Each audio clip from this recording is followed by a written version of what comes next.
논 스무 마지기가 네 형 하나 값도 안 된다더냐? 그래, 니놈이라도 가거라! 혼례날 아침 신랑이 사라진 대청마루에서 아버지의 고함이 터졌습니다. 형은 간밤에 짐을 싸 달아났고 신부 집에서 보낸 가마는 이미 대문 앞에 와 있었습니다. 그런데 이 혼례에는 아무도 모르는 비밀이 하나 숨겨져 있었습니다. 과연 혼례에 숨겨진 놀라운 비밀은 무엇이었을까요? 오늘도 야단 보따리를 찾아주셔서 감사합니다. 이야기가 지속될 수 있게 구독과 좋아요로 응원 부탁드립니다. 그럼 보따리 속 옛날 이야기 지금 바로 시작합니다. 옛날 옛적 충청도 은진고을에 윤영감이라는 사내가 살았습니다. 한때는 중인 가문이라 고개를 빳빳이 들고 다녔건만 아버지 대에서 빚이 쌓이고 논이 팔려나가더니 이제는 마른 논 두어 마지기가 전부인 신세였지요. 윤영감에게는 아들이 둘 있었습니다. 마지 관식은 키가 훤칠하고 이목구비가 반듯하여 마을에서 잘생겼다는 소리를 듣는 사내였습니다. 입심까지 좋아 장터에만 나가면 여기저기서 인사가 쏟아졌지요. 관식이 저놈은 어딜 가도 굶어 죽진 않겠구만. 얼굴값 하나는 열마지기는 되겠어. 마을 사람들이 그리 말하면 윤영감은 콧등이 간질간질했습니다.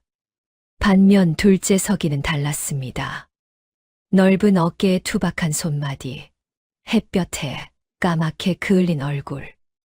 코가 납작하고 입이 커서 누가 봐도 일꾼이지 도령은 아니었지요. 말수도 적었습니다. 형이 장터에서 사람들과 어울릴 때 서기는 논둑에 쪼그려 앉아 물기를 손보고 있는 것이 고작이었습니다. 서기야, 너는 소 대신 쟁기를 끌어도 되겠다. 형 관식이 웃으며 그런 소리를 할 때면 서기는 대꾸 한마디 없이 흙 묻은 손을 바지에 쓱 문질렀습니다. 속이 아프지 않았을까요? 아프지 않았을 리 없습니다. 그러나 서기는 그 아픔을 드러내는 법이 없었지요. 윤영감은 입버릇처럼 말했습니다. 관식이가 장가만 잘 가면 이 집안이 다시 일어선다. 그 말 속에 서기는 없었습니다.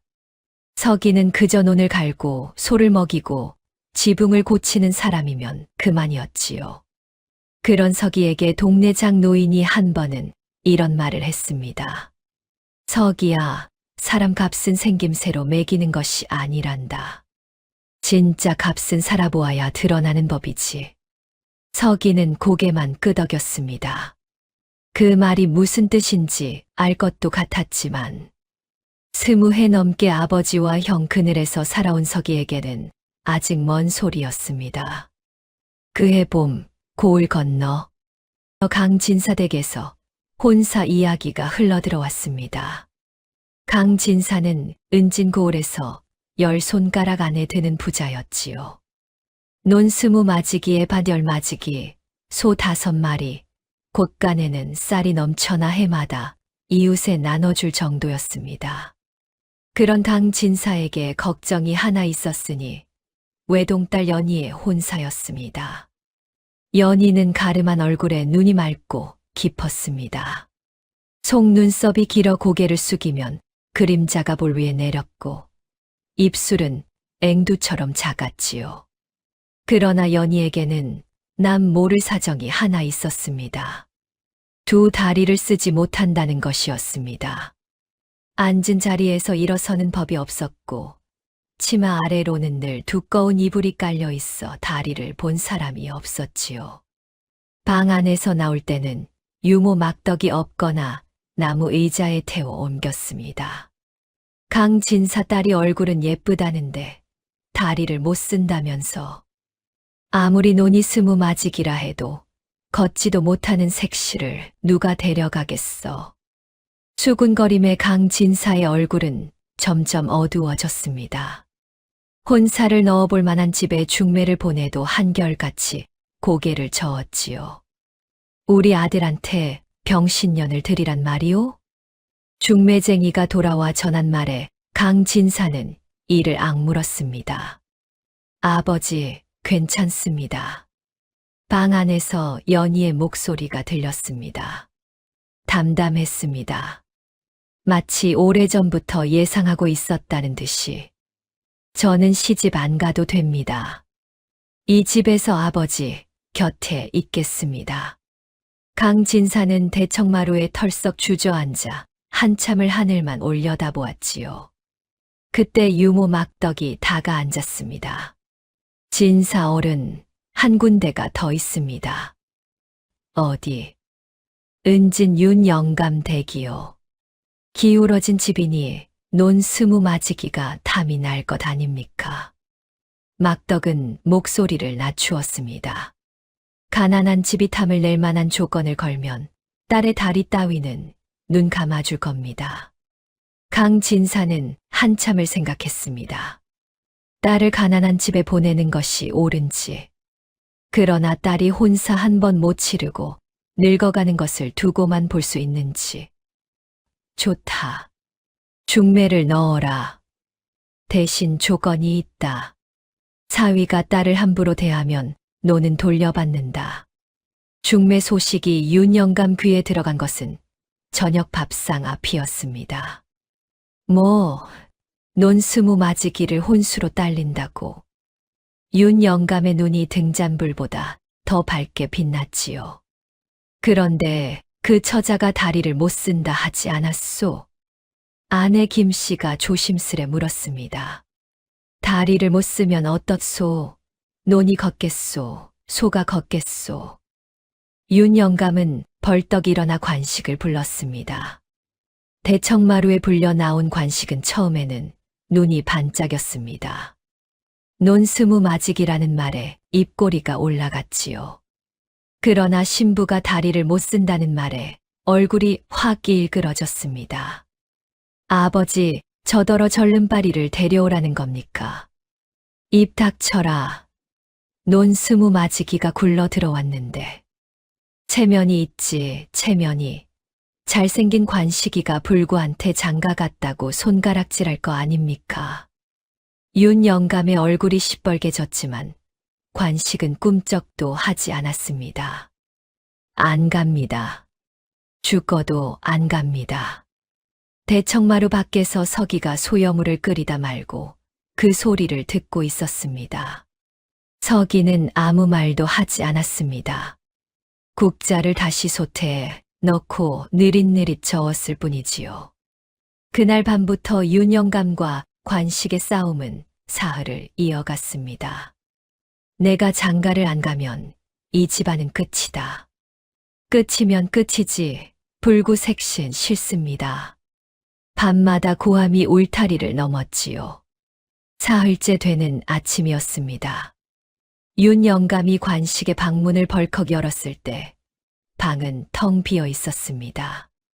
이불은 차갑게 식어 있었고 옷보따리가 사라져 있었지요. 관식이 도망친 것이었습니다. 이놈이. 윤영감은 마당에 주저앉았습니다. 콜레는 오늘이었고 강진사대 가마가 이미 출발했다는 전갈이 와 있었습니다. 그때였습니다. 소죽을 끓이고 돌아오던 서기가 마당에 들어섰지요. 누더기 같은 갈색 저고리에 흙투성이 집신. 아버지, 무슨 일이십니까? 윤영감은 서기를 올려다보다가 느닷없이 소리쳤습니다. 논 스무 마지기가 내 형 하나 값도 안 된다더냐? 그래, 내 놈이라도 가거라. 서기는 소중 양동이를 내려놓고 흙 묻은 손을 바지에 문질러 닦았습니다. 제가 가면 됩니까? 목소리는 낮았지만 떨리지는 않았지요. 그래, 내가 가거라. 오늘 당장. 서기는 고개를 끄덕였습니다. 단 한 번이었습니다. 돌아서며 혼잣말을 했지요. 소한테 여물은 줘야지. 아내 김씨가 허겁지겁 달려왔습니다.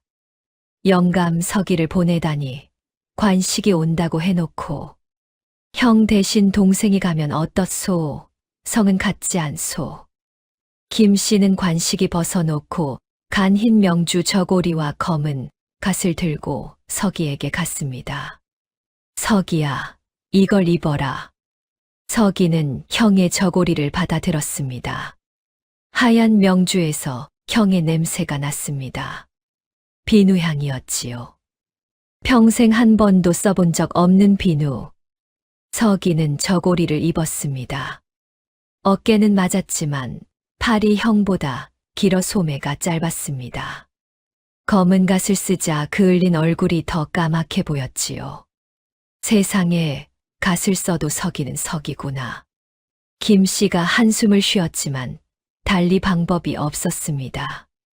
대문 밖에서 가마꾼들의 인기척이 이미 들려오고 있었으니까요. 가마가 도착했습니다. 붉은 천으로 덮인 가마 위에 종이꽃이 달려 있었고 강진사 댁 하인 둘이 앞에 서 있었지요. 하인들은 서기를 보더니 눈을 크게 떴습니다. 내 둘째 아들이요. 형 대신 가는 것이요. 윤 영감이 앞을 가로막고 말하자 하인들은 서로 얼굴을 마주 보았습니다. 이미 가마를 끌고 온 마당에 되돌아갈 수도 없는 노릇이었지요. 서기는 가마를 따라 걸었습니다. 봄볕이 뜨거웠지만 바람은 서늘했습니다. 논두길을 지나고 개울을 건너 강진사댁 대문 앞에 섰을 때 다리가 묵직해져 있었지요. 대문이 열렸습니다. 강진사가 팔짱을 낀 채 서 있었습니다. 눈빛이 서기의 머리끝부터 집신까지 한 번에 훑었지요. 윤 영감, 이게 무슨 짓이요? 관식이를 보낸다 해놓고 이 사람은 누구요?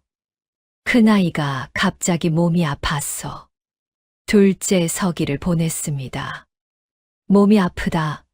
간밤에 보따리 싸서 도망갔다는 소리가 벌써 돌던데. 강진사의 눈이 날카롭게 빛났고 윤 영감의 얼굴이 홍당무가 되었지요.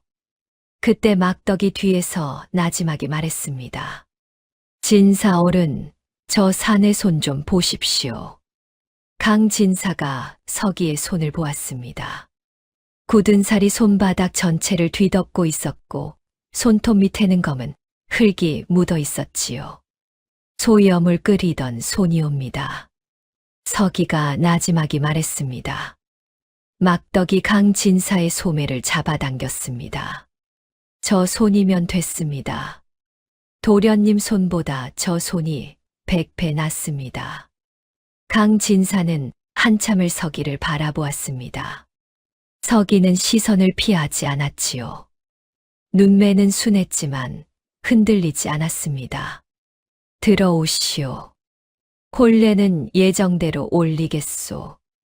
윤 영감이 안도의 숨을 내쉬었고 서기는 말없이 대문을 넘었습니다. 집신 밑으로 마른 흙이 바스러졌습니다. 혼례가 치러졌습니다. 형의 옷을 입은 서기와 치마 속 다리를 본 사람 없는 연희가 마주 앉았지요. 서기는 연희의 얼굴을 처음 보았습니다. 쪽머리에 은비녀를 꽂은 가름한 얼굴. 맑은 눈이 서기를 똑바로 올려다보고 있었습니다. 심장이 두 방망이 질쳤지만 얼굴에는 아무 변화가 없었지요. 까만 얼굴 위로 땀 한 줄기가 흘렀을 뿐이었습니다. 혼례상 옆에서 하녀들이 수군거렸습니다. 형 대신 왔다면서 까마키가 숫덩이 같네. 강진사 어른이 저 사위를 봤다니 논 20마지기 값이 저건가. 서기의 귀에 그 말들이 들렸지만 고개를 떨구지 않았습니다. 연희가 서기를 올려다보고 있었기 때문이었지요. 연희의 눈에는 놀림도 실망도 없었습니다. 무언가를 살피는 듯한 고요한 눈이었습니다. 혼례가 끝나고 해가 기울었습니다. 강진사가 서기를 불렀지요. 사위, 한 가지만 묻겠네. 다리를 못 쓴다는 것을 알고도 왔는가? 알고 왔습니다. 형이 안 간다니까 떠밀려 온 것 아닌가. 서기는 처음으로 강진사의 눈을 똑바로 마주보며 말했습니다. 떠밀려 왔습니다. 하지만 대문을 넘은 것은 제 발이옵니다. 강진사는 담뱃대를 한 모금 빨고는 느릿느릿 말했지요. 좋다. 한 가지만 명심해라. 내 딸을 불쌍하다 여기지 마라. 딸은 불쌍한 아이가 아니니. 해가 완전히 졌습니다. 서기는 안내를 받아 신방으로 향했지요. 문 앞에 서자 다리가 굳었습니다. 평생 여자와 단둘이 방에 들어가 본 적이 없었으니까요. 논에서 흙을 만지고 소에게 여물을 먹이는 것이 서기가 아는 세상 전부였습니다. 문을 밀었습니다. 촛불 두 자루가 타고 있었고 그 불빛 아래 연희가 이불 위에 앉아 있었습니다. 분홍 치마가 바닥까지 펼쳐져 있었고 치마 아래로는 두꺼운 이불이 겹겹이 깔려 있었지요. 서기가 멀찍이 앉았습니다. 방 한가운데를 사이에 두고 촛불이 흔들렸고 두 사람의 그림자가 벽 위에서 커졌다 작아졌다 했지요. 당신이 서기라는 분이요? 연희가 먼저 입을 열었습니다. 바람이 풀잎을 스치는 것 같은 맑고 낮은 목소리였지요. 예. 형님 대신 오셨다 들었소. 속상하지 않으시오? 서기는 무릎 위에 놓인 제 손을 내려다보았습니다. 굳은 살이 두꺼운 투박한 손이었지요. 속상한 것이야 늘 있는 일이라. 다만 왔으니 잘하고 싶습니다. 연희의 눈이 잠깐 커졌습니다. 그리고 입꼬리가 아주 미세하게 올라갔지요. 제 다리가 불편하다는 것 아셨을 텐데. 그래도 들어오셨소. 다리가 불편해도 사람이지요. 그 한마디에 연희는 한참을 아무 말이 없었습니다. 촛불이 타들어가는 소리만 방 안을 채웠지요. 고맙습니다. 그 말이 고마울 것까지야. 방 안에 내린 침묵은 어색하지 않았습니다. 오히려 따뜻했지요. 밤이 깊었습니다. 서기는 방 한쪽에 등을 기대고 눈을 감았고 연희는 반대쪽에 누워 있었지요. 촛불이 하나 꺼지고 남은 한 자루도 가물거렸습니다. 얼마나 지났을까? 반쯤 잠이 들었을 때 사각, 사각하는 소리가 들렸습니다. 서기는 눈을 뜨지 않았습니다. 그러나 귀는 열려 있었지요. 사각, 사각, 사각. 소리가 점점 가까워지더니 문이 열리는 소리가 났습니다. 살며시, 아주 살며시. 서기는 그제야 눈을 떴습니다. 방 안에 연희가 없었습니다. 이불은 젖혀져 있었고 치마 아래 깔려 있던 두꺼운 이불도 한쪽으로 밀려나 있었지요. 문이 한 뼘 정도 열려 있었고 달빛이 비스듬히 들어오고 있었습니다. 서기는 문을 밀었습니다. 마당이 달빛으로 하얗게 물들어 있었지요. 그리고 서기는 보았습니다. 연희가 걷고 있었습니다. 두 다리로, 똑바로. 마당 한가운데 우물 앞에서 연희는 두 발로 서 있었습니다. 분홍 치마가 발목 아래로 흘러내렸고 드러난 맨발이 디딤돌 위에 놓여 있었지요. 연희는 우물에서 물을 길어 올리고 있었습니다. 두레박을 잡은 팔뚝에 힘줄이 섰고 물동이를 우물턱에 올려놓고 두 손으로 물을 떠 얼굴을 씻었습니다. 서기는 숨이 멎은 듯 서 있었습니다. 심장이 쿵쿵 뛰었지만 발이 떨어지지 않았지요. 다리를 못 쓴다던 연희가 두 발로 서서 걷고 있었습니다. 한 번도 앉아 있던 적이 없다는 듯 자연스럽게. 그때 연희가 뒤를 돌아보았습니다. 두 사람의 눈이 마주쳤지요.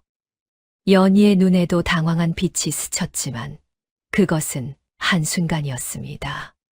젖은 손을 치마에 닦으며 서기를 똑바로 바라보았지요. 보셨군요. 연희의 목소리는 떨리지 않았습니다. 오히려 단단했지요. 서기는 한참 동안 입을 열지 못했습니다.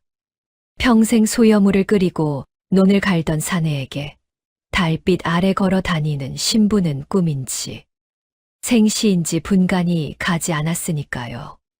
다리가 멀쩡하십니까? 보시는 대로입니다. 그러면 왜? 서기의 물음이 끝나기 전에 연희가 말했습니다. 이유가 있습니다. 들으시겠소? 서기는 고개를 끄덕였고 연희는 우물턱에 앉았습니다. 서기도 맞은편 디딤돌에 걸터 앉았지요. 달빛 아래 두 사람 사이로 우물이 놓여 있었습니다. 10살 때 일입니다. 연희가 천천히 말을 꺼냈습니다. 이 고을에 조현감이라는 자가 부임해 왔지요. 부임하자마자 부잣집마다 눈독을 들여 쌀을 바치라, 땅 문서를 내놓으라 강요했습니다. 서기는 아무 말 없이 귀를 기울였습니다. 우리 집에도 손을 뻗었소. 논 20마지기를 내놓으라고. 아버지가 버티자 조현감의 아들이 꾀를 냈지요. 연희의 목소리에 잔물결 같은 떨림이 스쳤습니다. 10살이던 여름, 그자가 저를 보았습니다. 관아 잔치에서 저를 첩으로 데려가겠다 했소. 10살짜리를. 서기의 손이 무릎 위에서 움찔했지요. 아버지가 땅을 내놓지 않으면 관아의 힘으로 빼앗겠다 했습니다. 그게 무슨? 서기의 목소리가 낮게 깔렸습니다. 그때 유모 막덕이 방법을 냈소. 다리를 쓰지 못하는 병에 걸렸다고 소문을 내자고. 불구인 처녀를 첩으로 데려가면 체면이 안선이 포기할 거라고. 서기는 숨을 들이쉬었습니다. 그래서 9해 동안 방 안에만 있었습니다. 걷지 않았고 뛰지 않았고 마당에 서본 적이 없었소. 사람들 앞에서는. 연희의 목소리는 담담했지만 그 담담함 뒤에 9해의 무게가 실려 있었지요. 조현감은 이태 전에 뇌물죄로 파직되었소. 그러나 고을 전체가 제 다리를 못 쓴다 알고 있으니 갑자기 걸어 다니면 강진사. 딸이 9해 동안 거짓말을 했다 할 것이요. 연희는 서기를 올려다보며 말했습니다. 그래서 혼사를 올린 것이요. 시집을 가면 이 고을을 떠나니까. 새 곳에서는 처음부터 걷는 사람으로 살 수 있으니까. 서기는 입을 다물었습니다. 연희의 말이 틀리지 않았기 때문이었지요. 당신이 이 비밀을 알게 된 이상 2가지 중 하나를 택해야 하오. 2가지요?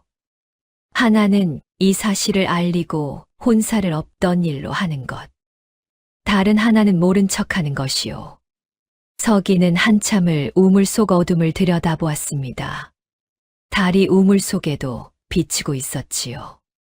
둥근 달이 물 위에 떠 있었습니다. 사흘만 생각해도 되겠습니까? 연희는 고개를 끄덕였습니다.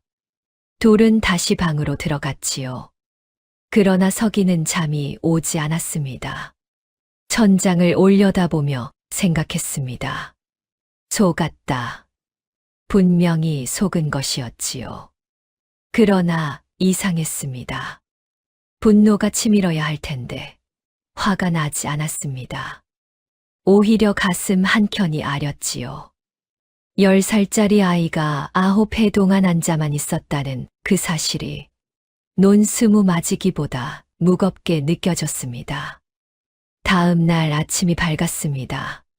서기가 눈을 떴을 때 연희는 이미 자리에 앉아 있었지요. 치마 아래 두꺼운 이불이 다시 깔려 있었고 간밤에 걸어 다닌 사람이라고는 상상도 할 수 없는 모습이었습니다. 아침이요. 막덕이 밥상을 들여올 것이니 세수를 하시오. 연희가 담담하게 말했습니다. 서기는 마당으로 나갔지요. 막덕이 빨래를 널다가 서기를 보더니 눈을 가늘게 뜨고 위아래를 훑었습니다. 서방님, 간밤에 잘 주무셨소? 예. 아가씨가 불편한 데는 없었소.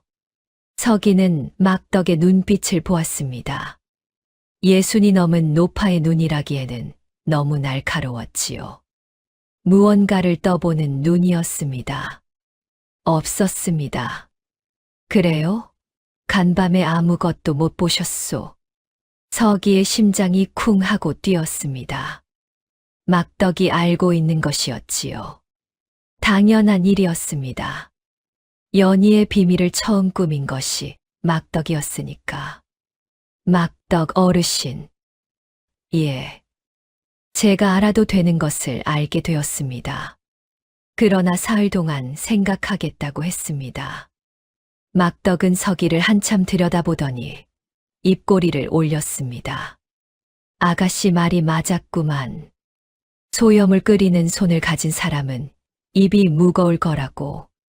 사흘이 흘렀습니다. 서기는 강진사 댁에 머물며 신랑 노릇을 했지요. 낮에는 마당을 쓸고 장작을 패고 소를 돌보았습니다. 사위라는 양반이 왜 종놈처럼 일을 하는 게야. 하인들이 고개를 갸웃했지만 서기는 신경 쓰지 않았습니다. 가만히 앉아 있으면 생각이 꼬리에 꼬리를 물었기에 일을 해야 머리가 맑아졌지요. 연희는 낮에 방에서 바느질을 하거나 책을 읽었습니다. 밤이 되어야 서기가 잠든 후 살며시 마당을 걸었지요. 서기는 자는 척 눈을 감고 있었지만 사각사각 발소리가 들릴 때마다 가슴이 먹먹해졌습니다. 사흘째 저녁 막덕이 다가왔습니다. 서방님, 사흘이 됐소. 결정하셨소. 서기는 잠시 하늘을 올려다보았습니다. 구름 한 점 없는 저녁 하늘이었지요. 모른 척 하겠다고 했던 것, 번복하려 합니다. 막덕의 얼굴이 굳었습니다. 그러면, 모른 척이 아니라 알고도 함께 있겠다 하려 합니다. 막덕은 멈칫했지요. 비밀을 아는 채로 이 집에 남겠다는 뜻입니다. 아무에게도 말하지 않겠습니다. 막덕의 눈이 커졌습니다. 진심이요? 소염을 끓이는 사람이 거짓말을 잘하겠습니까? 막덕은 입술을 깨물더니 푸 웃음을 터뜨렸습니다. 하하, 이런 바보 같은 사위가 다 있나. 그날 밤 서기는 연희에게 말했습니다. 촛불이 켜진 방 안에서 두 사람은 여전히 방 양쪽에 앉아 있었지요. 아가씨의 사정을 알겠습니다. 아가씨가 다시 걸을 수 있는 날이 올 때까지 제가 아가씨의 다리가 되겠습니다. 연희의 눈이 흔들렸습니다. 9해 동안 흔들리지 않던 그 눈이. 입술이 떨렸고 눈시울이 붉어졌지만 연희는 울지 않았지요. 고맙습니다. 목소리가 갈라졌습니다. 한 가지 더. 예. 저를 불쌍하다 여기지 마십시오. 형 대신 떠밀려온 것이라고 불쌍히 보지 마십시오. 연희는 고개를 들어 서기를 바라보았습니다. 대문을 넘은 것은 제 발이었듯이 이 방에 남는 것도 제 뜻이니까. 서기의 목소리는 투박했지만 단단했습니다. 연희의 입꼬리가 올라갔지요. 이번에는 미세하게가 아니라 확실하게. 그 말 꼭 기억하겠습니다. 그날 밤 서기는 처음으로 연희가 마당으로 나갈 때 함께 따라 나갔습니다. 달빛 아래서 연희는 우물가를 걸었고 서기는 처마 밑에 서서 그 모습을 지켜보았지요. 연희가 돌아보았습니다. 놀라지 않았습니다. 그저 작은 미소를 지었을 뿐이었지요. 평생 아버지에게 내 놈이라도라는 소리를 듣고 형의 그늘에서 살아온 사내에게 누군가의 미소가 자기를 향한 것은 처음이었습니다. 사흘 뒤 서기와 연희는 윤영감 집으로 왔습니다. 연희는 가마에 실려왔고 서기는 연희를 업었지요. 무겁지 않소. 쌀 한 가마보다 가볍습니다. 쌀 가마에 비유당하기는 처음이요. 연희가 피식 웃었습니다. 윤영감은 마당에서 연희를 훑어보았습니다. 얼굴은 괜찮구나. 그것이 며느리에게 하는 첫마디였지요. 연희가 방에 들어가 치마를 펼쳐 앉으니 다리를 쓰지 못하는 며느리의 모습이었습니다. 김씨가 들어와 살폈지요. 아이고, 다리가 정말 안 되는 개로구나.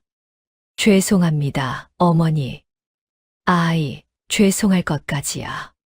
살다 보면 좋아질 수도 있지. 김씨는 한숨을 푹 내쉬었습니다. 서기는 그날부터 두 집 살림을 했습니다.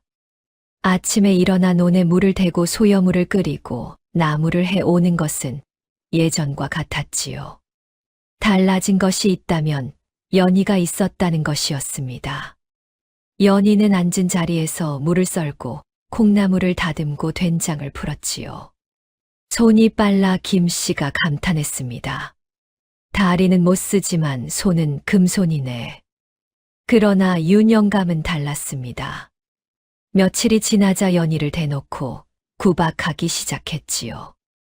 걷지도 못하는 것이 밥은 잘 먹는구나. 밥상 앞에서 그 소리를 던지자 서기의 숟가락이 멈추었습니다. 아버지, 그런 말씀은. 닥쳐라. 내 놈이 데려온 년이니 내 놈이 먹여 살려라. 내 쌀은 아깝다. 연희는 아무 말 없이 숟가락을 내려놓았습니다. 밤에 방으로 돌아오자 서기가 먼저 입을 열었지요. 아버지 말씀은 신경 쓰지 마십시오. 괜찮습니다. 예상했던 일이니까. 연희는 담담했지만 촛불 아래서 손끝이 미세하게 떨리고 있었습니다. 보름이 지났을 무렵 막덕이 찾아왔습니다. 보따리 안에 약과와 말린 대추를 가져왔지요. 마당에서 서기를 불렀습니다. 서방님, 한 가지 알아두시오. 예. 아가씨가 아호회 해동한 방에서 뭘 했는지 아시오? 서기는 고개를 저었습니다. 책을 읽었소. 아버지 서재의 책을 모조리. 사서삼경은 물론이고 농서, 의서, 산서까지. 아가씨 머리에는 이 고을 선비 10명 몫의 학식이 들어있소. 서기의 눈이 커졌지요. 서방님은 다리가 되겠다 했지. 그러면 아가씨는 서방님의 머리가 되어줄 수 있소. 이 집안을 일으킬 머리 말이오. 그날 밤 서기는 연희에게 물었습니다. 아가씨, 논에 물을 대야 하는데 올해 봄이 유난히 건조합니다. 물기를 어떻게 잡아야 할지 모르겠어서. 연희는 잠시 생각하더니 말했지요. 논이 몇 마지기요? 아버지 것이 2마지기, 장인어른이 보태주신 것이 5마지기입니다. 개울에서 물기를 2줄기로 나눠 양쪽에서 동시에 대는 것이 좋겠소. 위쪽에서 아래로만 흘리면 중간에서 마르게 되니까. 그걸 어떻게 아십니까? 농서에 나와 있소. 여러 번 읽었지요. 다음 날 연희의 말대로 물기를 잡았더니 논 전체에 골고루 물이 찼습니다. 아래쪽 논이 늘 말라 애를 먹었는데 한 번에 해결된 것이지요. 그날부터 서기는 밤마다 연희와 이야기를 나누었습니다. 농사일, 살림살이, 시세 판단까지. 서기가 하루 종일 논에서 몸을 쓰고 밤에 돌아와 하루를 이야기하면 연희는 앉은 자리에서 해답을 내놓았지요. 장에서 보리를 팔지 마시오. 보름만 더 기다리면 값이 오를 것이오. 왜입니까? 올해 남쪽에 가뭄이 들었다 하지 않았소. 보리가 귀해질 것이니 조금만 참으시오. 서기는 연희의 말을 따랐고 보름 뒤 보리값이 2배로 뛰었습니다. 그러나 윤 영감의 구박은 날로 심해졌지요. 서기야, 지금 당장 쌀을 팔아와라. 아버지, 지금 팔면 손해입니다. 한 달만 더. 내가 물었느냐? 당장 가라고 했다. 예전에 서기였다면 고개를 숙이고 시키는 대로 했을 것입니다. 그러나 연희의 말이 맞다는 것을 알고 있었기에 처음으로 버텼지요. 아버지, 한 달만 기다려 주십시오. 이놈이 감히 아비 말을 거역해. 윤 영감의 손바닥이 서기의 뺨을 후려쳤습니다. 고개가 돌아갔지만 서기는 주먹을 꽉 쥐고 참았습니다. 방 안에서 연희가 듣고 있었지요. 문틈 사이로 서기의 뺨이 빨갛게 부어오른 것이 보였습니다. 연희는 이를 악물었습니다. 주먹을 쥔 손에 핏줄이 섰지요. 그러나 일어설 수는 없었습니다. 이 집에서는 아직 일어설 수 없었으니까요. 한 달이 지나 쌀값이 올랐습니다. 서기가 버틴 덕분에 살림에 여유가 생겼지만 윤 영감은 한마디 칭찬도 하지 않았지요. 운이 좋았을 뿐이지. 건방 떨지 마라. 서기는 밤에 연희에게 조용히 말했습니다. 쌀값이 올랐습니다. 잘하셨소. 그 2글자가 서기에게는 아버지의 어떤 말보다 따뜻했습니다. 서기의 살림 솜씨는 조금씩 소문이 났지요. 물기를 잘 잡아 가뭄에도 논이 마르지 않았고 시세를 읽어 곡식을 제때 팔았으니까요. 연희의 머리에서 나온 것이라는 사실은 아무도 몰랐습니다. 어느 날 관식이 비단 장사를 한다며 쌀 3가마를 팔아 비단 10피를 사온 적이 있었지요. 관식은 서기가 살림을 일으킨 지 반년쯤 되었을 무렵 갑자기 돌아온 것이었습니다. 누더기를 걸치고 수염이 덥수룩한 행색으로 대문 앞에 서 있었지요. 한양에서 돈 좀 벌어보려 나갔다가 세상이 만만치 않아 빈손으로 돌아온 것이었습니다. 윤 영감은 눈물을 글썽이며 관식을 맞았지요. 내가 장남인데 당연히 내 자리다. 서기는 아무 말 없이 방으로 돌아갔습니다. 돌아온 관식은 집안에서 큰 소리를 쳤지요. 서기, 내 방에 거미줄이 쳐져 있잖아. 당장 치워라. 서기는 묵묵히 형의 방을 치웠습니다. 그리고 관식은 연희를 보았지요. 세상에, 얼굴은 이렇게 곱구나. 형이 갔으면 이 얼굴이 형 것이었을 텐데. 서기의 손이 주먹으로 쥐어졌지만 연희가 뒤에서 조용히 말했습니다. 서방님, 나무 해올 시간이요. 서기는 주먹을 풀고 마당으로 나갔지요. 그날 밤 연희가 서기에게 말했습니다. 형님은 이 집에서 자기 자리를 되찾으려 할 것이요. 살림 주도권을 가져가고 결국 논 스무 마지기까지 손에 넣으려 할 것이요. 어떻게 막습니까? 막지 않아도 됩니다. 우리가 잘하면 됩니다. 형님보다 더 잘. 관식이 비단 10피를 사온 것은 그 직후의 일이었지요.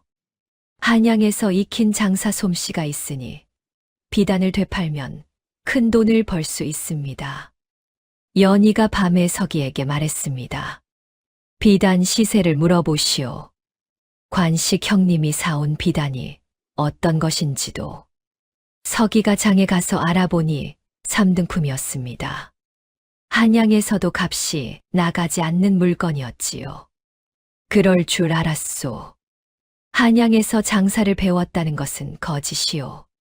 손톱이 갈라져 있었소. 노름판에서 패를 잡느라 그리 된 것이지. 서기는 할 말을 잃었습니다. 비단은 마른 포목으로 바꾸시오. 이 고을에서는 포목이 비단보다 잘 나갑니다. 서기는 장에 가서 포목 장수를 만났지요. 이 비단을 포목으로 바꾸고 싶소. 이거 3등품이네. 포목 20필이면 되겠소. 30필. 포목 장수가 눈을 동그랗게 떴습니다. 이 비단이 3등품이라 해도 명주실은 쓸만할 것이요. 풀어서 실로 팔면 포목 30필보다 이문이 남겠지요. 이것은 전날 밤 연희가 알려준 것이었습니다. 포목 장수는 한참을 계산하더니 고개를 끄덕였지요. 장사를 좀 아시는구만. 좋소, 27필에 합시다. 서기는 비단을 포목 27필로 바꾸었고 보름 만에 본전의 1배 반으로 돌아왔습니다. 윤 영감은 눈이 동그래졌지요. 서기, 내 놈이 장사를 할 줄 알았더냐? 서기는 대답하지 않았습니다. 관식은 한쪽에서 얼굴을 찡그리고 있었지요. 다음 시험은 가뭄이 닥쳤을 때였습니다.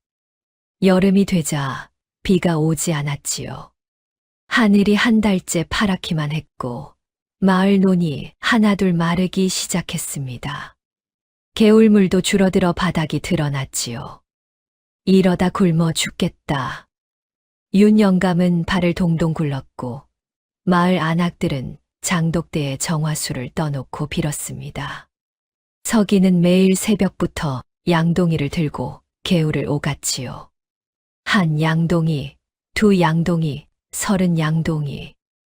해가 중천에 뜰 때까지 양동이를 나르면 등이 젖었고 허리가 끊어질 것 같았습니다. 그래도 노는 마르기만 했지요. 관식은 관아에 가서 하소연하자고 했습니다. 현감님께 물을 대달라고 해야 합니다. 현감이 내 논에 물을 대줄 것 같으냐? 윤 영감이 일축했지요. 그날 밤 연희가 말했습니다. 서방님, 논 위쪽 산비탈에 너럭바위가 있지 않소? 예, 있습니다.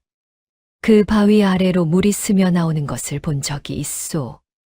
서기는 기억을 더듬었지요. 비가 온 뒤에 바위 밑이 젖어 있는 것은 본 적이 있습니다. 그 아래 샘이 있을 수 있소. 농서의 너럭바위 아래 점토층이 물을 가두어 샘이 되는 경우가 있다 했습니다. 서기는 다음 날 새벽에 산비탈로 올라갔습니다. 너럭바위 아래를 파기 시작했지요. 1자, 2자, 석자를 파 내려가자 진흙이 점점 질어졌고 4자째 되었을 때 물이 보글보글 솟아올랐습니다. 서기의 얼굴에 환한 웃음이 번졌지요. 물이다. 마을 전체에 삽시간에 소문이 퍼졌습니다. 윤 영감네 둘째가 샘을 찾았대. 서기는 물기를 열어 이웃논에도 물을 대주었지요. 마을 사람들이 연거푸 허리를 굽혔습니다. 서기야 고맙다. 자네 아니었으면 오래 굶어 죽을 뻔했네. 장 노인이 지팡이를 짚고 와서 서기의 어깨를 두드렸습니다. 서기야, 내가 전에 말했지. 사람 값은 생김새로 매기는 것이 아니라고. 서기는 눈이 뜨거워졌지만 고개를 끄덕이는 것으로 대신했지요. 평생 처음으로 마을 사람들에게 대접받는 경험이었습니다. 관식은 그 광경을 멀찍이서 이를 악물고 지켜보았지요. 그날 밤 주막에서 혼잣말을 했습니다.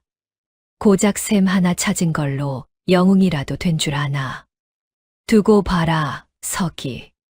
한편 관식은 논 열맞이기를 넘겨받았습니다. 윤 영감에게 장남이 관리해야 한다고 우겨서 얻어낸 것이었지요. 한양에서 배운 새 농법으로 수확을 2배로 만들겠습니다. 그러나 관식은 논에 나가지 않았습니다. 소작인에게 모든 것을 맡기고 장터에서 술을 마시며 놀았지요. 물길이 막혀도 모르고 논두렁이 무너져도 모르는 사이에 봄이 지나갔습니다. 서기는 자기 논 2마지기에 목화를 심었지요. 연희의 제안이었습니다. 목화는 보리보다 이문이 3배요. 이 고을에서 심는 집이 드무니 경쟁도 없을 것이요. 매일 새벽부터 밤까지 밭에 나가 물을 대고 벌레를 잡고 가지를 솎아 주었습니다. 연희는 방에서 목화 재배법을 적어 서기에게 주었지요. 이 시기에는 물을 줄이시오. 뿌리가 깊이 내려야 하니까. 이 시기에는 잎을 솎아야 합니다. 솜의 양분이 가도록. 서기는 연희의 쪽지를 품에 넣고 다니며 하나하나 따랐습니다. 가을이 왔습니다. 관식의 노는 처참했지요. 물이 제때 들지 않아 벼가 반밖에 자라지 못했고 논두렁이 무너진 곳은 아예 풀밭이 되어 있었습니다. 반면 서기의 목화밭은 하얀 솜이 터져 나오고 있었지요. 서기가 목화 가지 하나를 꺾어와 연희에게 건넸습니다. 연희는 하얀 솜을 손가락으로 만지며 웃었지요. 보드랍군요. 이 솜에서 햇볕 냄새가 나오. 서방님이 매일 새벽부터 밤까지 밭에 나간 냄새. 서기는 얼굴이 빨개져서 고개를 숙였습니다. 마을 사람들이 구경을 왔지요. 내년에는 나도 목화 좀 심어야겠어. 서기야, 가르쳐 줄 수 있겠나? 서기는 처음으로 사람들 앞에서 어깨를 펴고 말했습니다. 목소리도 예전보다 한 뼘쯤 커져 있었지요. 윤 영감은 서기에게 말했습니다. 서기, 내년부터 노는 다시 내가 해라. 서기는 고개를 숙여 절했습니다. 예, 아버지. 그날 밤 연희가 말했습니다. 기다린 보람이 있지요? 아가씨 말이 맞았습니다.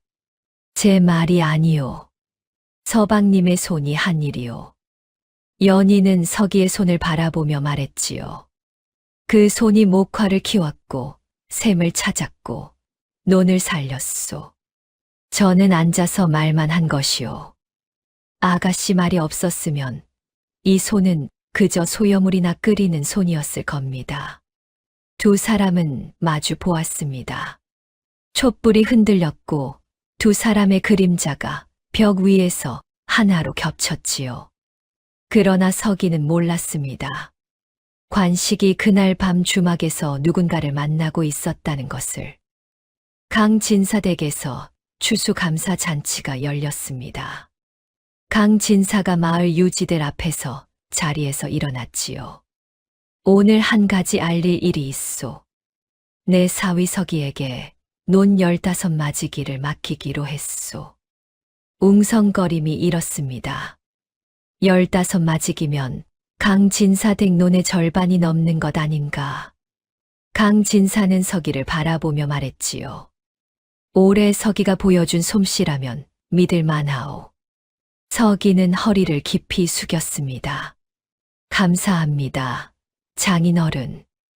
마을 유지들이 박수를 쳤고 김좌수는 서기의 등을 두드리며 말했지요. 서기, 이 고을에서 자네만 한 농사꾼이 없네. 잔치가 끝나고 돌아오는 길, 서기가 연희를 업고 논두길을 걸었습니다. 달이 밝았고 논에 비친 달빛이 은빛으로 일렁였지요. 아가씨. 예. 오늘 같은 날이 올 줄 몰랐습니다. 아버지에게 내 놈이라도라는 소리를 듣던 놈이 사람들한테 박수를 받을 줄은. 연희는 서기의 등에 얼굴을 묻었습니다. 서방님이 받을 만한 박수였소. 서기는 웃었고 연희도 웃었습니다. 달빛 아래서 두 사람의 웃음소리가 논둑에 퍼져나갔지요. 이것이 가짜 승리였다는 것을 두 사람은 아직 몰랐습니다. 관식은 그날 밤 움직이기 시작했습니다. 주막 구석에서 만난 사내는 은진고을의 건달 칠복이었지요. 남의 뒤를 캐는데 도 같은 놈으로 돈 몇 냥이면 무슨 짓이든 하는 자였습니다.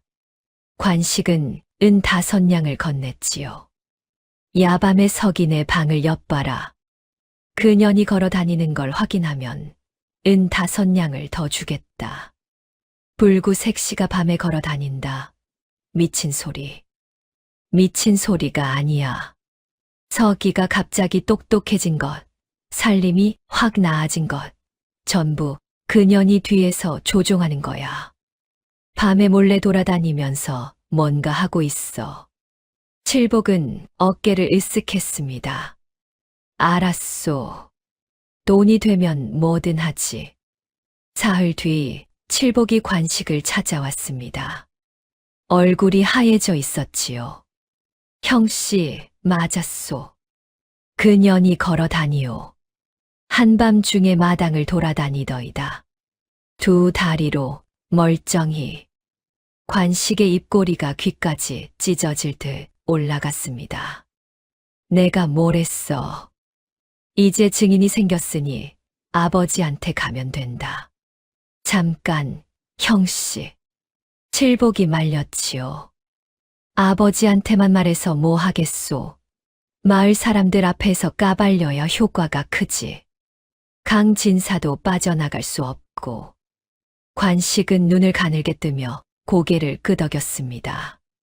내 말이 맞아. 더 크게 터뜨려야지. 관식의 첫 번째 수는 윤 영감을 잡는 것이었습니다. 아버지에게 무릎을 꿇고 말했지요. 석이 아내가 다리를 못 쓰는 게 아닙니다. 밤마다 두 다리로 걸어 다닙니다. 윤 영감의 입이 딱 벌어졌습니다. 허튼 소리를. 증인이 있습니다. 제 눈으로도 확인했고 다른 사람도 봤습니다. 윤 영감의 얼굴이 시뻘개졌지요. 그러면 강진사가 우리 집안을 속인 거란 말이냐? 처음부터 속임수였습니다. 혼사를 업고 사기 혼사로 관아에 고발하면 강진사는 끝장이요. 논스무 맞이기에 위자료까지 뜯어낼 수 있습니다. 윤 영감은 침을 꿀꺽 삼켰지요. 두 번째 수는 마을 여론을 잡는 것이었습니다. 관식은 장터에서 안악들에게 슬쩍 소문을 흘렸지요. 글쎄, 강진사 딸이 다리를 못 쓰는 게 아니래. 소문은 불길처럼 번졌습니다. 강진사 딸이 해동한 거짓말을 했다는 거야? 석이도 속은 거 아닌가? 아이고, 불쌍한 석이. 마을 사람들의 시선이 달라지기 시작했지요. 석이를 볼 때마다 동정의 눈빛이 섞였고 강진사 댁 앞을 지날 때면 수군수군 소리가 높아졌습니다. 장터에서 석이도 변화를 느꼈지요. 포목 장수가 석이를 보더니 머뭇거리며 물었습니다. 석이, 요즘 별일 없소? 예, 없습니다. 그래? 아무것도. 석이는 고개를 갸웃했지만 포목 장수는 그 이상 말하지 않았습니다. 쌀 장수가 석이를 보더니 한숨을 쉬었고 떡집 안악이 떡을 하나 더 쥐어주며 힘내라고 했지요. 석이는 무슨 일인지 몰랐습니다. 사흘 뒤 이웃집 안악이 김씨를 찾아와 대놓고 물었습니다. 김씨 아주머니, 정말이오? 석이 마누라가 다리가 멀쩡하다면서. 김씨는 입을 딱 벌렸지요. 뭐라고? 그게 무슨 소리야? 장터에서 다 아는 이야기요. 밤에 걸어 다니는 걸 누가 봤대요. 안악이 돌아간 뒤 김씨는 부엌에 주저앉아 울었습니다. 장터에서 석이도 변화를 느꼈지요. 포목 장수가 머뭇거리며 물었습니다. 석이, 요즘 별일 없소. 떡집 안악이 떡을 하나 더 쥐어주며 힘내라고 했습니다. 석이는 무슨 일인지 몰랐지요. 사흘 뒤 이웃집 안악이 김씨를 찾아와 대놓고 물었습니다. 김씨 아주머니, 정말이오? 석이 마누라가 다리가 멀쩡하다면서. 김씨는 얼굴이 하얘졌지요. 안악이 돌아간 뒤 부엌에 주저앉아 울었습니다. 석이가 장에서 돌아와 어머니의 울음소리를 듣고 달려갔습니다. 어머니, 왜 우십니까? 석이야, 소문이 났단다. 내 마누라가 다리를 못 쓰는 게 거짓이라는 소문이. 석이의 얼굴이 돌처럼 굳었지요.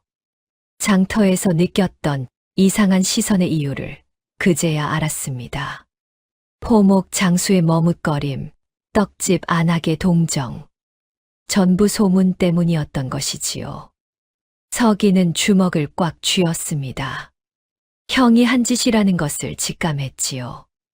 연희도 감지했습니다. 막덕이 장에 다녀와 하얗게 질린 채 말했지요. 아가씨, 큰일 났습니다.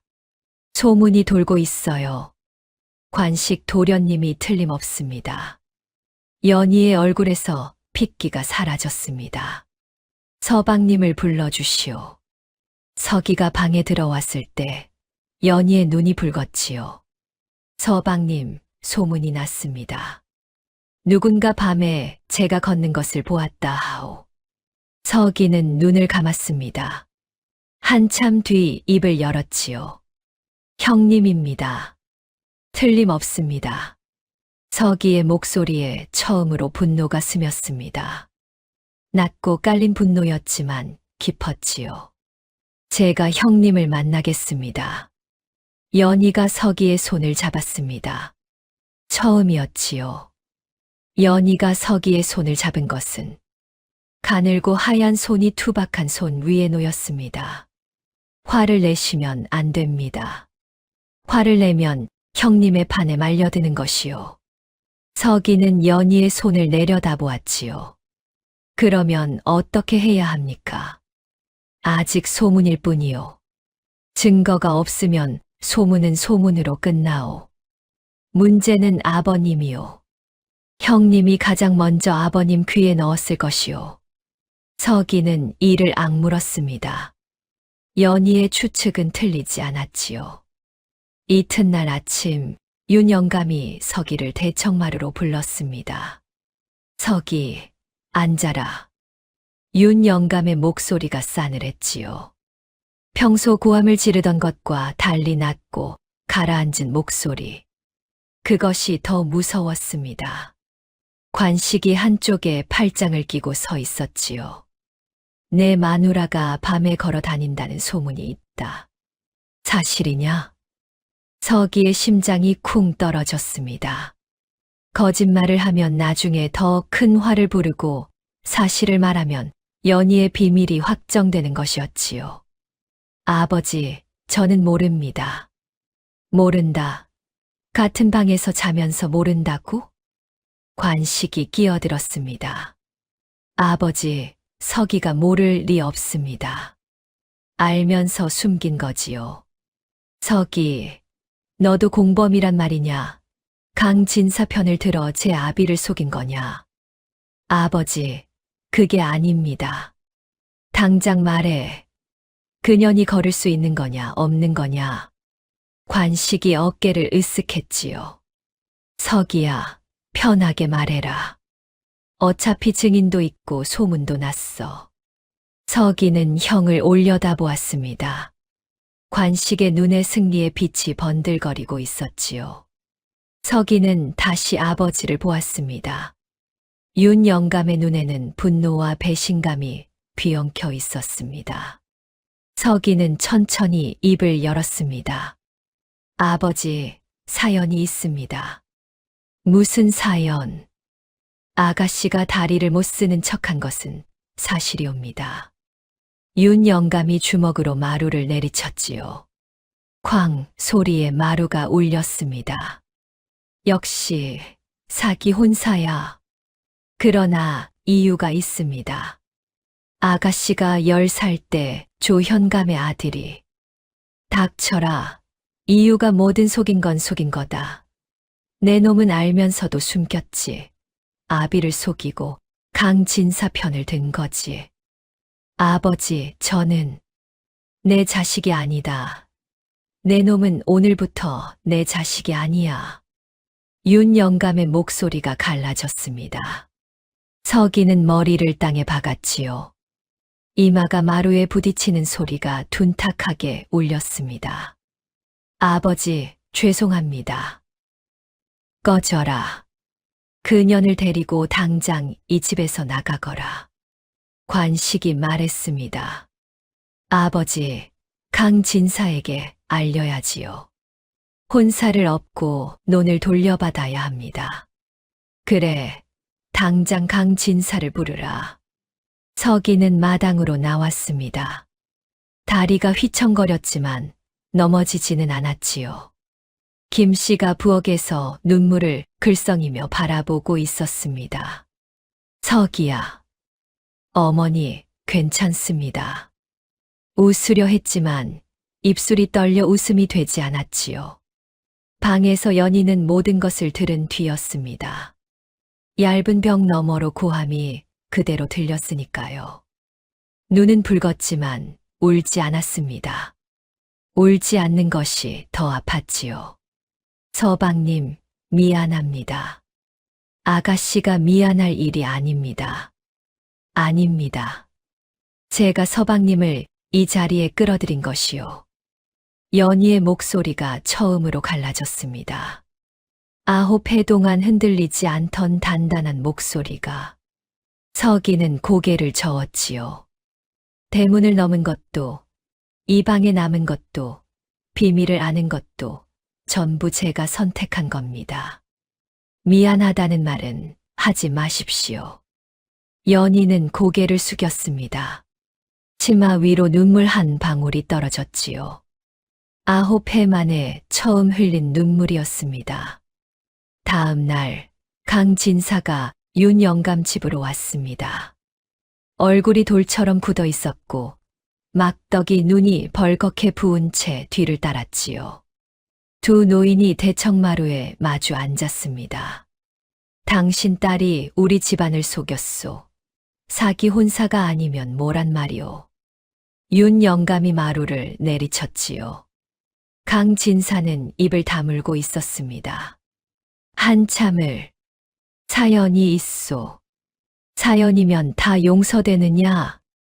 조현감을 기억하시오?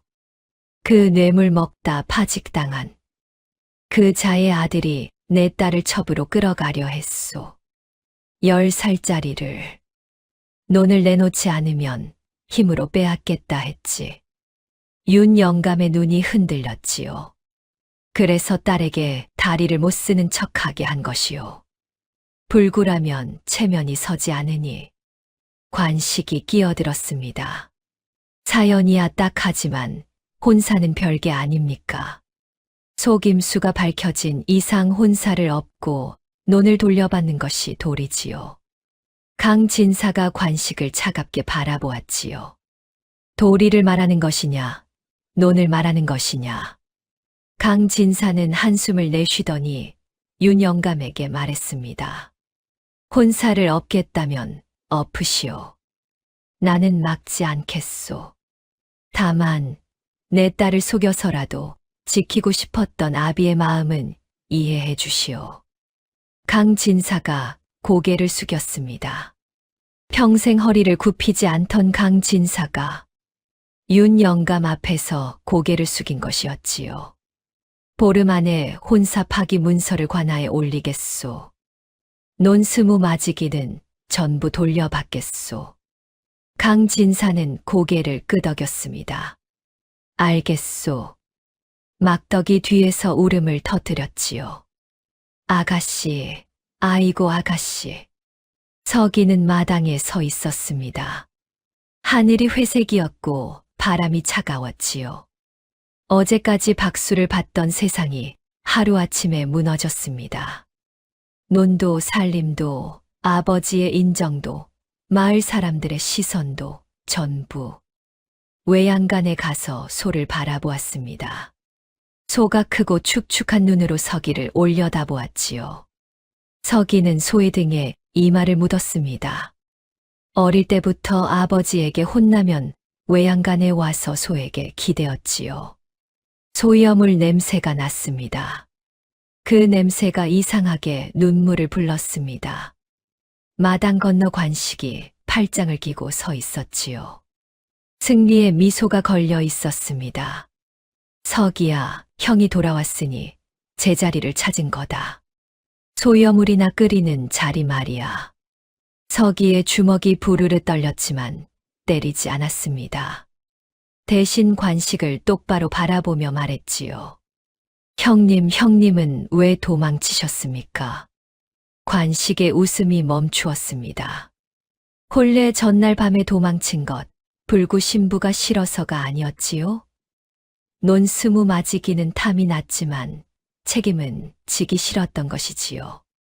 닥치라고 했다. 관식의 얼굴이 일그러졌습니다. 서기는 더 말하지 않았습니다. 돌아서서 방으로 향했지요. 등 뒤에서 관식의 거친 숨소리가 들렸지만 뒤돌아보지 않았습니다. 연희의 목소리가 들려왔지요. 낮았지만 또렷했습니다. 서방님, 저를 친정으로 보내주시오. 아가씨, 혼사가 파기되면 저는 어차피 돌아가야 하오. 서방님은 이 집에 남아야 하오. 이 집과 논과 어머니가 계시지 않소. 저 혼자 남아서 뭘 합니까? 못하는 것이 아니오. 안 해본 것이오. 연희의 목소리는 담담했지만 치마를 쥔 손가락이 하얗게 질려 있었지요. 서기는 한참을 서 있었습니다. 형이 도망치던 날 아침이 떠올랐지요. 아버지의 고함, 내 놈이라도 가거라. 고개를 끄덕이고 집신을 신던 그 아침. 가마를 따라 논두길을 걸었고 강진사댁 대문을 넘었을 때 집신 밑으로 바스러지던 마른 흙소리. 첫날 밤 달빛 아래 우물가에서 걷고 있던 연희. 보셨군요라고 말하던 단단한 목소리. 전부 떠올랐습니다. 그리고 장 노인의 말도 사람 값은 생김새로 매기는 것이 아니란다. 진짜 값은 살아보아야 드러나는 법이지. 그날 밤 서기는 잠을 이루지 못했습니다. 연희는 친정으로 돌려보내야 한다 했고 아버지는 당장 나가라 했고 형은 승리의 미소를 짓고 있었지요. 서기는 방에서 나와 마당에 섰습니다. 달이 없는 밤이었습니다. 구름이 하늘을 뒤덮고 있었고 바람이 차가웠지요. 우물가에 갔습니다. 첫날 밤 연희가 걷고 있던 바로 그 우물. 우물턱에 앉아 어둠 속을 들여다보았지요. 물속에 아무것도 비치지 않았습니다. 달이 없으니 물 위에도 빛이 없었지요. 장 노인의 말이 다시 떠올랐습니다. 진짜 값은 살아보아야 드러나는 법이지. 서기는 중얼거렸습니다. 살아보아야 드러난다. 연희의 다리가 멀쩡하다는 것. 그것이 잘못인가? 9해 동안 10살짜리 아이를 지키기 위해 온 집안이 거짓말을 했다는 것. 그것이 죄인가? 아버지는 속았다고 분노하고 형은 그 분노를 이용해 논을 빼앗으려 하고 마을 사람들은 수군거렸지요. 그러나 아무도 묻지 않았습니다. 왜 연희가 그래야 했는지를. 10살짜리 아이가 왜 9해 동안 앉아만 있어야 했는지를. 서기는 주먹을 쥐었습니다. 내가 묻겠다. 목소리가 어둠 속에서 울렸지요. 아무도 안 묻는다면 내가 묻겠다. 서기는 일어섰습니다. 방으로 돌아가 연희를 깨웠지요. 아가씨, 한 가지만 여쭙겠습니다. 예. 조현감이 파직되었을 때 관아에 기록이 남아 있겠습니까? 부자들에게 강압을 가한 기록이? 연희의 눈이 번뜩였습니다. 관아의 등록에 남아 있을 거요. 아버지가 진정서를 넣었고 그것이 파직의 증거 중 하나였으니까. 그러면 방법이 있습니다. 아가씨가 다리를 못 쓰는 척한 것은 속임수가 아니라 자기 보호였다는 것을 증명하면 되지요. 연희는 잠시 생각하더니 고개를 끄덕였습니다. 그러나 관아 기록을 볼 수 있는 사람이 누가 있겠소? 현감의 허락 없이는 등록을 열 수 없소. 서기는 입을 열었지요. 현감을 만나겠습니다. 서방님이?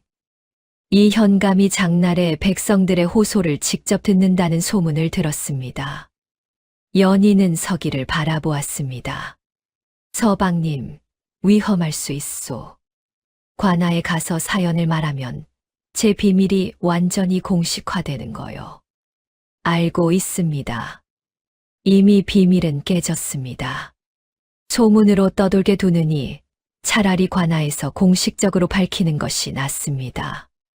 연희는 한참을 서기를 들여다보았지요.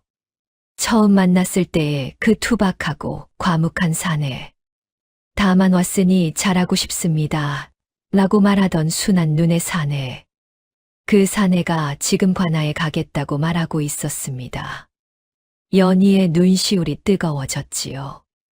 알겠소. 그러면 제가 호소장을 써드리겠소. 현감에게 올리는 글이요. 서기는 고개를 끄덕였습니다. 아가씨가 머리, 제가 다리입니다.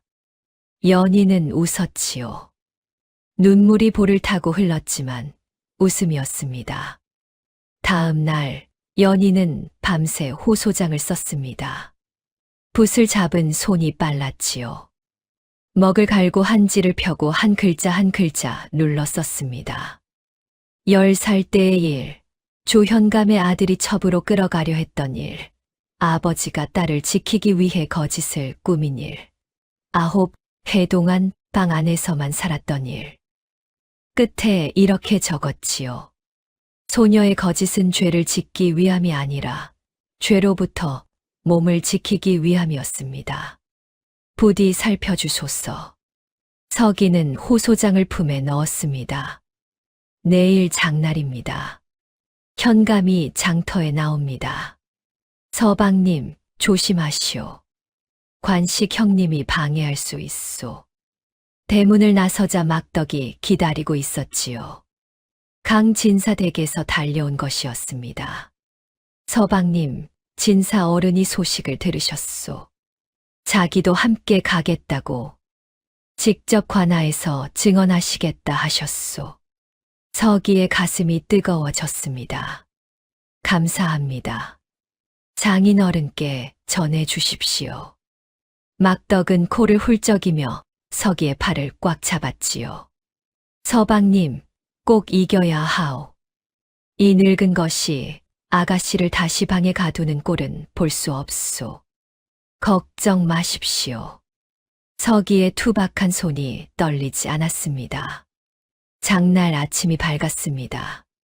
서기는 깨끗이 세수를 하고 빛바랜 갈색 저고리를 입었지요. 형의 명주 저고리가 아니라 자기 저고리를. 무릎이 해진 회색 바지에 집신. 자기 옷이 제일 편했습니다. 자기 옷을 입어야 제 목소리가 나오는 법이지요. 장터로 향하는 길에 마을 사람들의 시선을 느꼈습니다. 수군거림, 고개를 돌리는 사람들. 저놈이 강진사 딸한테 속은 놈이야. 서기는 앞을 보고 걸었지요. 고개를 숙이지 않았습니다. 장터 한가운데 현감의 호소 자리가 마련되어 있었습니다. 이 현감은 부임한 지 1년이 채 되지 않은 젊은 관리였지요. 30줄에 접어든 사내로 눈이 부리부리하고 수염이 단정했습니다. 백성들의 호소를 직접 듣겠다며 장날마다 장터에 나왔고 마을 사람들은 좋은 현감이라 했지요.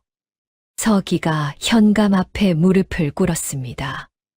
마을 사람들이 구경하러 몰려왔지요. 관식도 팔짱을 끼고 서 있었습니다. 소인 윤석이 현감 나리께 호소드립니다. 품에서 호소장을 꺼내 올렸지요. 현감은 호소장을 받아 읽었습니다. 한 줄, 두 줄, 세 줄. 현감의 눈이 점점 커졌지요. 다 읽은 현감이 서기를 내려다보며 물었습니다. 이 글은 내가 쓴 것이냐? 소인의 아내가 쓴 것이옵니다.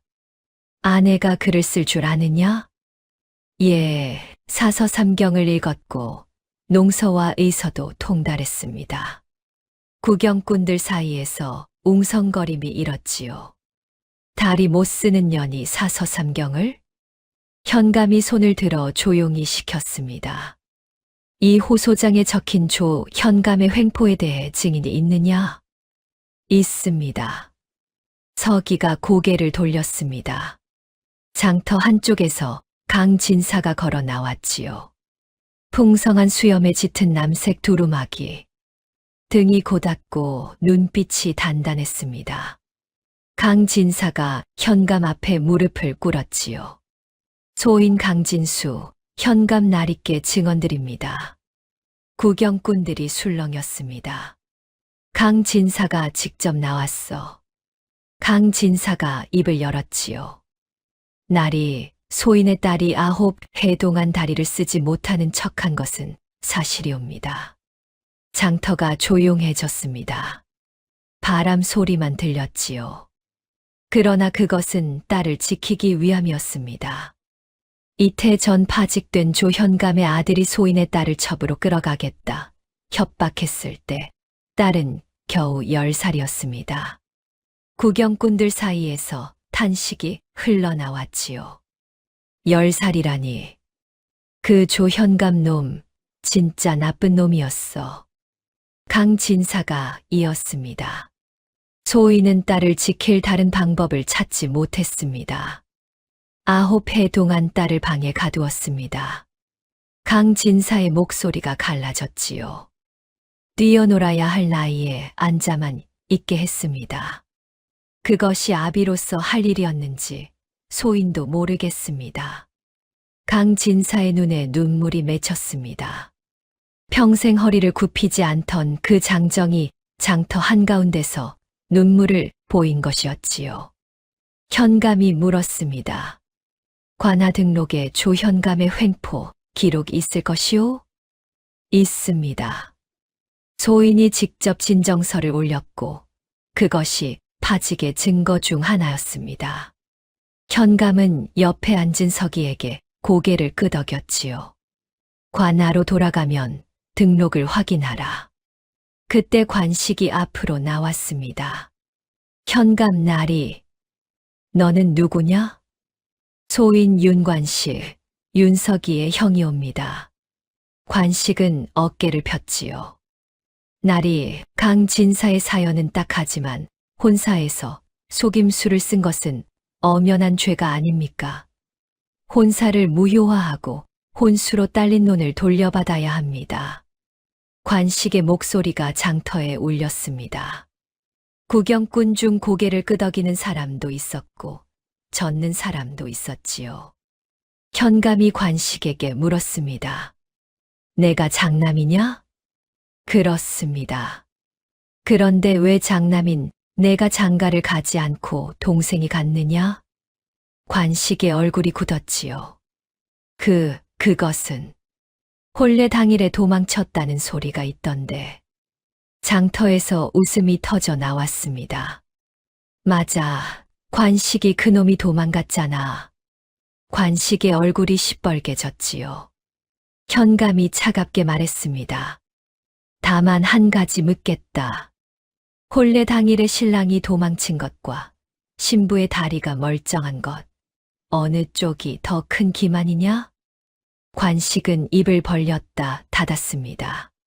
할 말이 없었지요. 현감이 서기에게 물었습니다. 윤석이, 내 아내의 다리가 멀쩡하다는 것을 알고 있었느냐?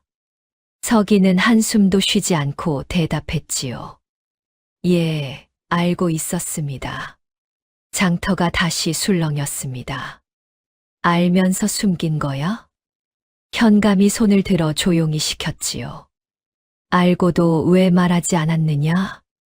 서기는 잠시 생각하더니 입을 열었습니다. 날이 소인이 첫날 밤에 아내가 걷는 것을 보았을 때 아내가 2가지 중 하나를 택하라 했습니다. 혼사를 엎거나 모른 척하거나. 넌 어느 쪽을 택했느냐? 둘 다 택하지 않았습니다. 현감의 눈썹이 올라갔지요. 알고도 함께 있기로 했습니다. 모른 척이 아니라 알면서도 남겠다고. 장터가 조용해졌습니다. 소인의 아내는 9해 동안 방에 갇혀 있었습니다. 뛰어놀아야 할 나이에 앉아만 있었고 친구 하나 없이 유모만 곁에 두었지요. 그것이 속임수입니까? 나리? 10살짜리 아이가 자기 몸을 지키기 위해 어쩔 수 없이 한 일이 죄입니까? 서기의 목소리가 떨렸지만 눈은 떨리지 않았습니다. 구경꾼들 사이에서 코를 훌쩍이는 소리가 들렸지요. 떡집 안악이 눈물을 닦았고 장노인이 지팡이를 꼭 쥐고 있었습니다. 하나만 더 여쭙겠습니다. 서기가 고개를 들어 현감을 똑바로 바라보았지요. 소인의 형님은 혼례 당일에 도망쳤습니다. 불구 신부가 싫어서. 소인은 형 대신 갔습니다. 대문을 넘은 것은 소인의 발이었습니다. 서기의 눈이 단단하게 빛났습니다. 소인의 아내가 9해 동안 다리를 숨긴 것이 속임수라면 소인의 형님이 혼례 당일에 도망친 것은 무엇이옵니까? 장터가 탄성으로 터졌지요. 맞아, 관식이가 먼저 도망친 거잖아. 서기 말이 맞네. 관식이 달려들려 했지만 마을 사내들이 잡았습니다. 현감이 자리에서 일어섰지요. 조용히 하라. 장터가 잠잠해졌습니다. 관아 등록을 확인한 뒤 판결을 내리겠다. 그러나 지금 들은 바로는 강진사의 딸이 다리를 숨긴 것은 자기 보호를 위한 불가피한 선택이었던 것으로 보인다. 현감이 관식을 바라보았지요. 혼사 무효를 주장하려면 먼저 내가 혼례 당일에 도망친 것에 대한 책임부터 밝혀야 할 것이다. 관식은 입을 다물었습니다. 현감이 서기를 바라보며 말했지요. 윤석이, 내 아내에게 전하라. 이 고을에서는 9해 전에 그 일로 더 이상 숨을 필요가 없다고. 서기는 이마가 땅에 닿도록 절했습니다. 감사합니다. 나리. 사흘 뒤 관아에서 공식 결정이 내려왔습니다. 조현감의 횡포 기록이 등록에서 확인되었고 연희의 행위는 자기 방어로 인정되었지요. 혼사는 유효하며 논 스무 맞이기는 그대로 서기에게 남았습니다. 관식의 청구는 기각되었지요. 관식은 마을에서 얼굴을 들 수 없게 되었습니다. 칠복이 찾아와 약속한 돈을 달라 했지만 빈 주머니뿐이었지요. 빚을 갚지 못해 결국 마을을 떠나야 했습니다. 관식이 떠나는 날 서기는 대문 앞에서 기다렸지요. 형님, 이거 가져가십시오. 보따리를 내밀었습니다. 뭐야, 이게. 노잣돈과 옷가지입니다. 어머니가 싸주셨습니다. 관식은 보따리를 한참 바라보았지요. 입술이 떨렸습니다. 낚아채듯 받아 들고 돌아서며 말했습니다. 서기. 예. 나는 내가 부러웠다. 서기의 눈이 커졌지요. 아무것도 가진 것 없으면서 눈이 안 흔들리는 것. 그게 부러웠어. 관식은 더 이상 말하지 않았습니다. 보따리를 어깨에 메고 마을을 떠났지요. 서기는 그 등이 보이지 않을 때까지 서 있었습니다. 어느 저녁 윤영감이 마당에 나왔습니다. 서기가 소에게 여물을 주고 있었지요. 서기야. 예, 아버지.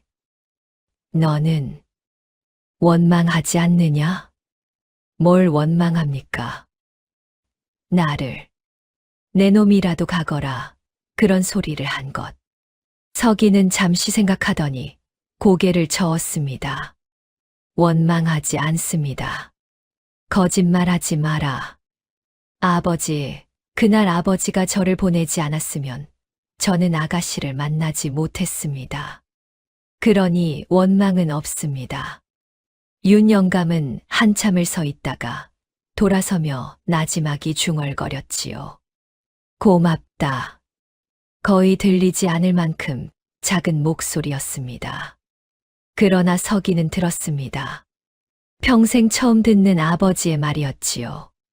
관아의 결정이 난 다음 날 아침이었습니다.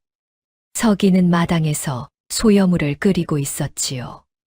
새벽 안개가 깔려 있었고 까치가 지붕 위에서 울었습니다. 연희가 방 안에서 서기를 불렀지요. 서방님. 예. 밖으로 나가도 되겠지요? 서기는 손을 멈추었습니다. 연희가 두 다리로 밖을 걸어 나간다는 뜻이었지요. 9해 만에 방으로 갔습니다. 문을 열자 연희가 앉아 있었지요. 치마 아래 두꺼운 이불은 이미 치워져 있었고 두 발이 마루 끝에 놓여 있었습니다. 맨발이었지요. 하얀 발가락이 아침 공기에 오므라들었습니다. 신을 가져오겠습니다. 서기는 마당에서 집신을 가져왔지요. 먼지를 털어내고 연희의 발 앞에 놓았습니다. 연희는 집신에 발을 넣었지요. 그리고 천천히 일어섰습니다. 다리가 떨렸습니다. 9해 동안 사람들 앞에서 서 본 적이 없으니 몸이 아니라 마음이 떨리는 것이었지요. 밤마다 몰래 걸었기에 다리 자체는 건강했습니다. 그러나 대낮에 숨기지 않고 누군가의 눈앞에서 서는 것은 처음이었지요. 서기가 팔을 내밀었습니다. 연희가 서기의 팔을 잡았지요. 손가락이 파고들었습니다. 한 걸음. 마루를 내려서며 한 걸음. 집신이 마당의 흙을 밟았습니다. 사각 하는 소리. 첫날 밤 연희가 몰래 걸었던 바로 그 소리. 그러나 이번에는 몰래가 아니었지요. 대낮에 해가 쨍쨍한 마당에서 당당하게 두 걸음, 세 걸음. 연희는 우물가까지 걸었습니다. 첫날 밤 달빛 아래서 물을 길었던 그 우물. 연희는 우물턱에 손을 짚고 하늘을 올려다보았지요. 파란 하늘이 끝없이 펼쳐져 있었습니다. 9해 동안 방 안 천장만 보았던 눈에 하늘은 무서울 만큼 넓었지요. 서방님. 예. 해가 따뜻하오. 예, 따뜻합니다. 9해 동안 창문으로 들어오는 햇볕은 네모였소. 이렇게 걸으면서 쬐는 햇볕은 온몸에 내리는 것이구려. 서기는 연희를 내려다보았습니다. 연희는 눈을 감고 있었지요. 얼굴에 햇볕이 내려앉아 있었고 입꼬리에 미소가 걸려 있었습니다. 바람이 연희의 머리카락을 흩날렸습니다. 서기의 눈에 눈물이 맺혔지만 흘리지 않았지요. 대신 웃었습니다. 넓은 입으로 눈이 실처럼 가늘어지도록. 마당에 선 두 사람의 그림자가 나란히 길게 뻗어 있었습니다. 김 씨가 부엌에서 나와 입을 막았습니다. 세상에. 국자를 내던지고 마당으로 뛰어나왔지요. 아이고, 이 자식아. 그동안 얼마나 힘들었냐. 연희는 김 씨의 품에서 처음으로 소리를 내어 울었습니다. 9해 동안 참아왔던 울음이 터져 나왔지요. 막덕이 강진사와 함께 찾아왔습니다. 연희가 마당에 서 있었지요. 두 다리로. 강진사는 걸음을 멈추었습니다. 수염이 떨렸고 큰 눈에 물기가 맺혔지요. 연희야. 아버지. 연희가 걸어서 강진사에게 다가갔습니다. 한 걸음, 두 걸음, 세 걸음. 두 다리로 서서 큰절을 했지요. 아버지, 이제 걸을 수 있습니다. 강진사는 딸을 안고 소리 없이 울었습니다. 막덕은 뒤에서 코를 풀며 울었지요. 서기는 처마 밑에 서서 그 광경을 바라보았습니다. 가슴이 뜨거웠지요. 이것이 자기가 원했던 것이라는 것을 알았습니다. 논도, 살림도, 인정도 아니었습니다. 연희가 햇볕 아래서 걷는 것. 그것이 서기가 진짜 원했던 것이었지요. 세월이 흘러 서기와 연희 사이에 아들이 태어났습니다. 서기는 아들을 안고 마당에 섰지요. 아이는 코가 납작했습니다. 서기를 쏙 빼닮은 얼굴이었지요. 아이고, 아버지, 코를 닮았구나. 연희가 웃으며 아이의 코를 살짝 눌렀습니다. 코가 납작하면 어떻습니까? 숨 잘 쉬면 됐지요. 연희가 깔깔 웃었습니다. 아이의 작은 손가락이 서기의 굳은 살 투성이 손가락을 꼭 쥐었지요. 서기는 그 손을 가만히 내려다보았습니다. 작은 손이 자기의 투박한 손을 닮지 않기를, 그러나 손이 해온 일은 닮기를 바랐지요. 윤 영감은 대청마루에서 손자를 바라보았습니다. 입꼬리가 올라가 있었지만 아무 말도 하지 않았지요. 한참을 들여다보다가 나지막이 말했습니다. 이놈, 눈은 어미를 닮았구나. 맑고 깊은 눈이었습니다. 연희의 눈이었지요. 그리고 김 씨에게 말했습니다. 미역국을 끓여라. 많이. 이미 끓여서 가져왔잖소. 더 끓여. 그것이 윤 영감의 축하였습니다. 강진사도 찾아왔지요. 손자를 안고 수염을 만지며 말했습니다. 이 녀석, 코가 서기를 닮았구나.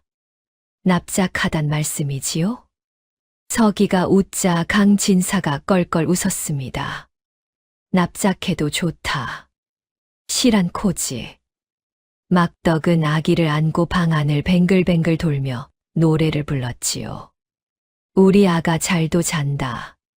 아버지는 다리, 어머니는 머리, 다 모여서 한 사람이 되었구나. 어느 날 서기가 논에서 돌아와 대문을 열었을 때 연희가 마당에서 빨래를 널고 있었지요.